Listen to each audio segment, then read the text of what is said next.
In a technology and society journal known as the New Atlantis, John Derbyshire wrote an article in which he argued the fact that Jules Verne is the father of science fiction. In it he says, "Some literary historians may dispute this, asserting that sci-fi goes all the way back to the early moderns or even the ancients, with the boldest of spirits even claiming Homer's Odyssey for the genre. That seems to me a stretch, since science as we now understand the term did not really begin until the 17th century. Surely science fiction cannot have existed any earlier."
Derbyshire goes on to say that perhaps another title for Verne is the father of tech-fi, of stories that revolve around the fanciful possibilities of technology to harness nature's power, to aid human adventure, and to rescue men from terrible perils.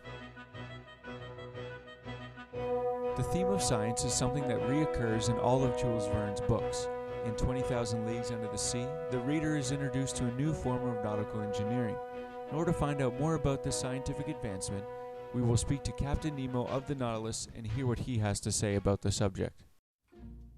Good evening, Captain. Hello. Let's just dive right into these questions.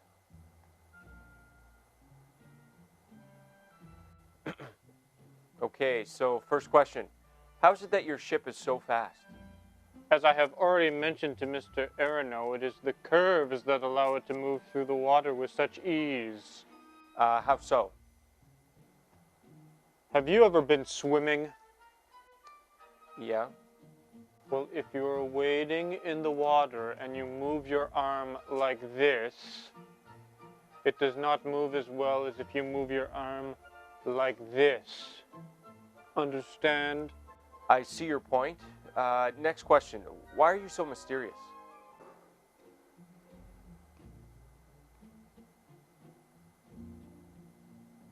Good answer. For those who are not familiar with you, explain some of your tastes. Seafood obviously is delicious. The ocean provides everything that I could possibly need. And I also enjoy art and music. Have you seen my organ? Yeah, it's pretty amazing. Let's move on then. Why did you let Ned Land and the others live? Well, although I have my reasons for distrusting those on the surface, I felt it reasonable to give those men a chance. I'm not a villain, you know. Fair enough. What would you say is the most spectacular part of this ship? All parts are equally spectacular. This ship has no rival, whether above or beneath the waves. Nothing can match her. Okay, last question, Captain. Do you still have any friends or family wherever your home is?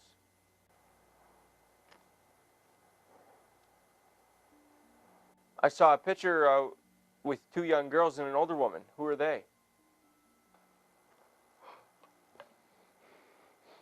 This interview is finished.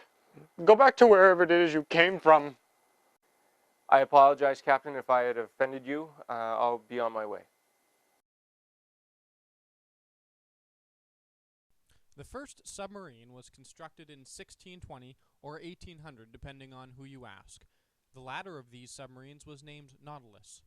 The Nautilus of Verne's novel is described as cigar-like in shape, a style that was not common until after World War II. Captain Nemo's ship was powered by sodium-based batteries that were recharged using sodium from within seawater. Sodium batteries do exist. However, due to the temperature required for them to function, they are not commonly used in moving vehicles. The idea of using water to create electricity, however, has now become a common practice. Hydropower stations can be seen all over the world. Another vision that Verne had was that of the speedometer. Although it does not go by that name in the novel, this is clearly what is meant in the line, "The dial hanging in front of you indicates the speed of our ship." Finally, what is perhaps the most prophetic insight from Jules Verne is the many possible uses of electric power. Monsieur Aronnaud makes the statement regarding electricity. Until now, its dynamic force has remained under restraint and has been able to produce only a small amount of power. At the time when Verne was writing 20,000 Leagues Under the Sea, this was truly the case. It was not until a few years later, in 1880, that Thomas Edison patented a system for electricity distribution.